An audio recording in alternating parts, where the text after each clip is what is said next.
ಶ್ರೀರಾಮ ರಾಮ ರಾಮೇತಿ ರಮೇ ರಾಮೇ ಮನೋರಮೆ ಸಹಸ್ರನಾಮ ತತ್ತುಲ್ಯಂ ರಾಮನಾಮ ವರಾನನೆ. ಜೈ ಶ್ರೀರಾಮ್, ಜೈ ಆಂಜನೇಯ. ನಮಸ್ಕಾರ ಸ್ನೇಹಿತರೆ, ಸ್ವರ್ಗಕ್ಕೆ ಸಮಾನ ಆಗಿರೋ ಮರ್ಯಾದಾ ಪುರುಷೋತ್ತಮ ಶ್ರೀ ರಾಮ ಜನ್ಮಭೂಮಿ ಅಯೋಧ್ಯೆಗೆ ನಿಮ್ಮೆಲ್ರಿಗೂ ಪ್ರೀತಿಯ ಸ್ವಾಗತ.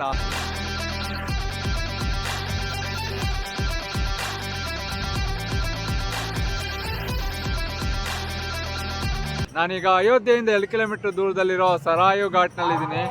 ಇಲ್ಲಿ ನಮ್ಮ ಪ್ರಭು ಶ್ರೀರಾಮನ ಪಟ್ಟಾಭಿಷೇಕ, ವನವಾಸ ಮತ್ತು ಮರಣಕ್ಕೆ ಸಾಕ್ಷಿಯಾಗಿರೋ ಒಬ್ಬರು ಇನ್ನೂ ಜೀವಂತವಾಗೇ ಇದ್ದಾರೆ. ಅವ್ರು ಯಾರು ಅಂತ ನಿಮಗೂ ತೋರಿಸ್ತೀನಿ, ನೋಡ್ತೀರಾ? ನೋಡಿ,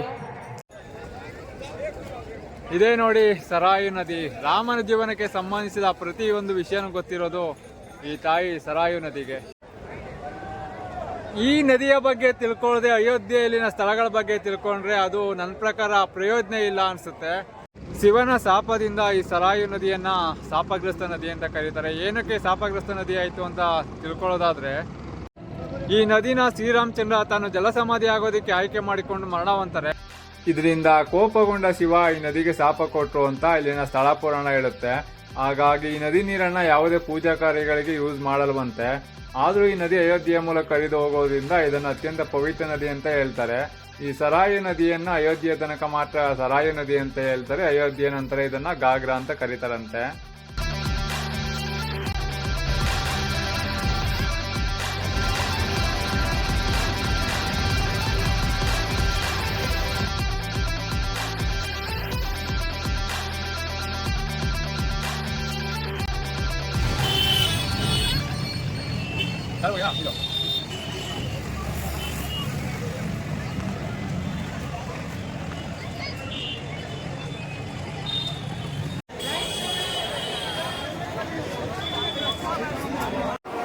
ಮನೋಜವ ಮಾರುತತುಲ್ಯ ವೇಗಂ ಜಿತೇಂದ್ರಿಯಂ ಬುದ್ಧಿಮತಾಂ ವರಿಷ್ಠಂ ವಾತಾತ್ಮಜಂ ವಾನರಾಯುಧ ಮುಖ್ಯಂ ಶ್ರೀರಾಮದೂತಂ ಶಿರಸಾ ನಮಾಮಿ.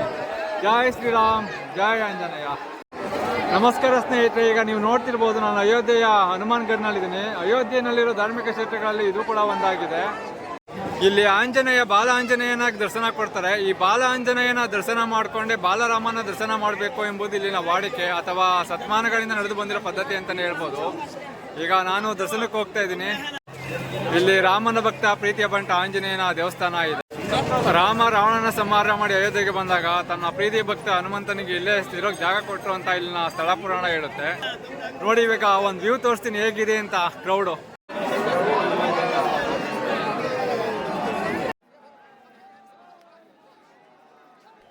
ಆಂಜನೇಯ ಇಂದಿಗೂ ಇಲ್ಲೇ ಇದ್ದು ಅಯೋಧ್ಯೆಯನ್ನು ಕಾಪಾಡ್ತಿದ್ದಾರೆ ಅಂತ ಹೇಳೋದಿಕ್ಕೆ ಇಂದಿಗೆ 14 ವರ್ಷದ ಹಿಂದೆ ನಡೆದ ನೈಜ ಘಟನೆಯ ಸಾಕ್ಷಿ. ಅಂದರೆ 1998ರಲ್ಲಿ ಹನುಮಾನ್ಗಢ್ ದೇವಸ್ಥಾನದಲ್ಲಿ ಟೆರರಿಸ್ಟ್ಗಳು ಟೈಮ್ ಬಾಂಬ್ನ ಫಿಕ್ಸ್ ಮಾಡಿರ್ತಾರೆ. ಅದನ್ನು ಡಿಫ್ಯೂಸ್ ಮಾಡಬೇಕು ಅಂತ ಬಾಂಬ್ ನಿಷ್ಕ್ರಿಯ ದಳ ಅಂತ ಏನು ಹೇಳ್ತೀವೋ ಅವರು ಸರ್ಚ್ ಮಾಡ್ತಾ ಇರ್ತಾರೆ. ಆ ಟೈಮಲ್ಲಿ ಒಂದು ಕೋತಿ ಟೈಮ್ ಬಾಂಬ್ ವೈರ್ನ ಕಡಿತಾ ಇರೋದನ್ನ ನೋಡ್ತಾರೆ. ಕಡ್ದ್ಬಿಟ್ಟು ಹೋಗಿ ಅದು ದೇವಸ್ಥಾನದ ಕಳಸದ ಮೇಲೆ ಕೂತ್ಕೊಳ್ಳುತ್ತೆ. ಆ ವೈರ್ನ ಕೋತಿ ಕಡ್ದಿಲ್ಲ ಅಂದಿದ್ರೆ 3 ಸೆಕೆಂಡ್ನಲ್ಲಿ ಬಾಂಬ್ ಬ್ಲಾಸ್ಟ್ ಆಗಿ ಸಾವಿರಾರು ಜನ ಸಾಯ್ತಾ ಇದ್ರು. ಅದು ಅವರ ಟೈಮ್ ಬಾಂಬ್ನಲ್ಲಿ ಟೈಮ್ ನೋಡಿದಾಗ ಗೊತ್ತಾಯಿತು. ಹಾಗಾಗಿ ಅಯೋಧ್ಯೆನ ಆಂಜನೇಯ ಇಂದಿಗೂ ಕಾಪಾಡ್ತಿದ್ದಾನೆ ಅಂತ ಸ್ಟ್ರಾಂಗ್ ಆಗಿ ನಂಬಿದ್ದಾರೆ. ಇದನ್ನ ಮೂವಿ ಕೂಡ ಮಾಡಿದ್ದಾರೆ. ಆ ಮೂವಿ ನೇಮ್ ಬಂದು ಇನ್ಸ್ಪೆಕ್ಟರ್ ಅವಿನಾಶ್ ಅಂತ. ಆ ಮೂವಿನ ನೋಡಿ ಫುಲ್ ಡೀಟೇಲ್ ಸಿಗುತ್ತೆ. ಬನ್ನಿ ದರ್ಶನ ಮಾಡ್ಕೊಂಡು ಬರೋಣ.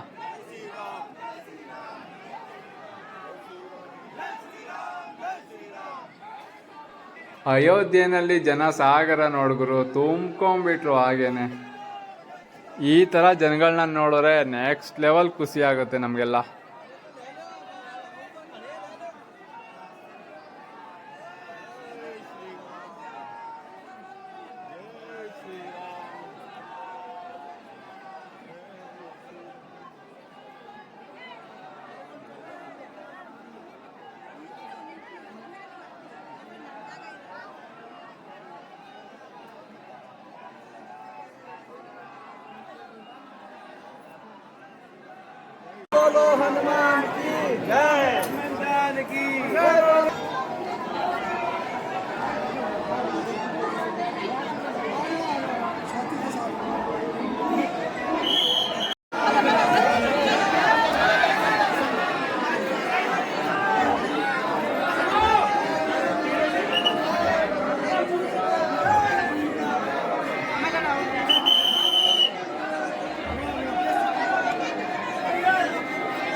ಗೋಡೆ ಮೇಲೆ ಹನುಮಾನ್ ಚಾಲೀಸ ಬರೆದಿರೋ ಫಸ್ಟ್ ದೇವಸ್ಥಾನ ನಾನು ಇಲ್ಲೇ ನೋಡ್ತಿರೋದು.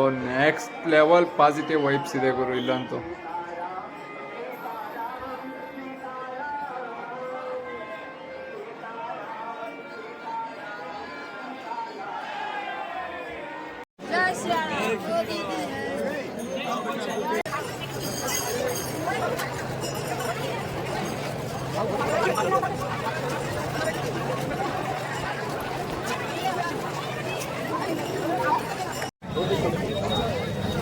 ಸ್ನೇಹಿತರೆ, ಈಗ ನಮ್ಮ ಬಾಸ್ ಆಂಜನೇಯನ ದರ್ಶನ ಆಯಿತು. ಈಗ ನಮ್ಮ ಪ್ರಭು ಶ್ರೀರಾಮಚಂದ್ರನ ದರ್ಶನ ಮಾಡೋದಕ್ಕೆ ಹೋಗ್ತಾ ಇದ್ದೀನಿ. ನೋಡಿ ಅಯೋಧ್ಯೆ ಹೇಗಿದೆ ಅಂತ.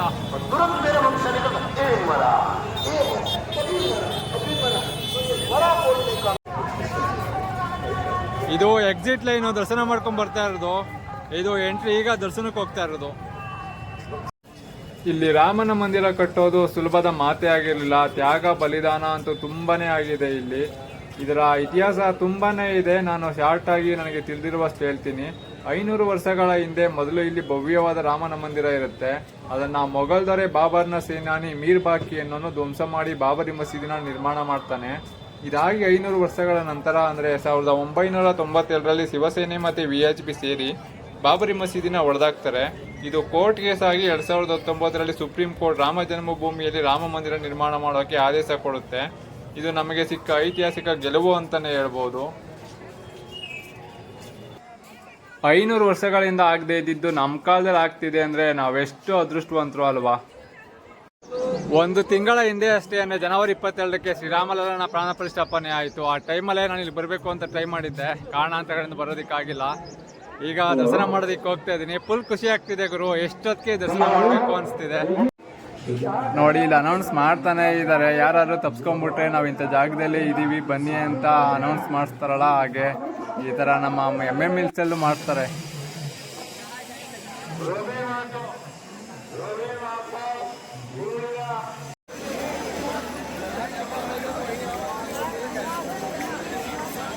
ದೇವಸ್ಥಾನದೊಳಗಡೆ ಮೊಬೈಲ್ ಆಗಲಿ ಕ್ಯಾಮ್ರಾ ಆಗಲಿ ಅಲೋ ಮಾಡಲ್ಲ. ಹಾಗಾಗಿ ಲಾಕರ್ ಒಳಗಡೆ ಡೆಪಾಸಿಟ್ ಮಾಡ್ಬಿಟ್ಟು ಹೋಗ್ಬೇಕು.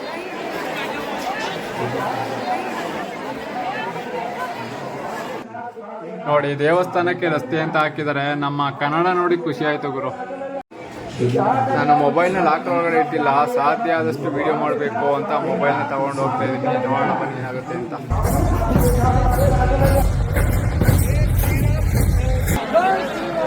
ಜೈ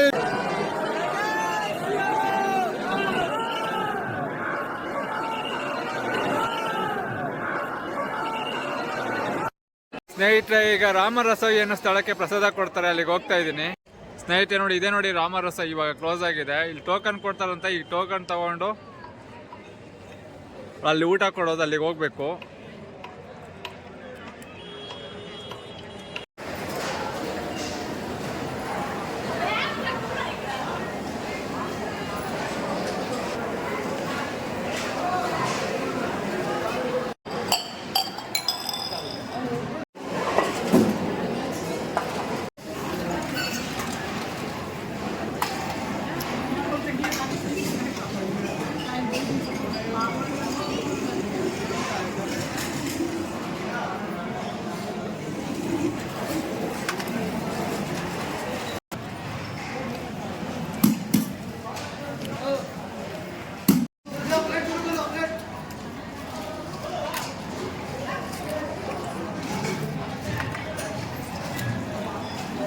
ಸ್ನೇಹಿತರೆ, ಪ್ರಸಾದ ತಿನ್ನೋಣ ಅಂತ ಬಂದಿದ್ದೆ. ಈ ಥರ ವೆರೈಟಿ ಪ್ರಸಾದ ಅಂತೂ ನಾನು ಎಲ್ಲೂ ನೋಡಿಲ್ಲ. ನೋಡಿ, ಪೂರಿ, ಹಪ್ಪಳ, ಸಬ್ಜಿ, ರೈಸು, ಬೋಟಿ, ಏನೇನೋ ಇದಾವೆ ಗುರು. ನೋಡೋಣ, ಟೇಸ್ಟ್ ನೋಡೋಣ. ಫುಲ್ ಟೇಸ್ಟಿ ಆಗಿದೆ ಗುರು. ಯಾವುದೇ 5 ಸ್ಟಾರ್ ಹೋಟೆಲ್ಗೆ ಹೋದ್ರೆ ಈ ಥರ ಟೇಸ್ಟ್ ಅಂದರೆ ನಿಜವಾಗ್ಲೂ ಕೊಡಲ್ಲ.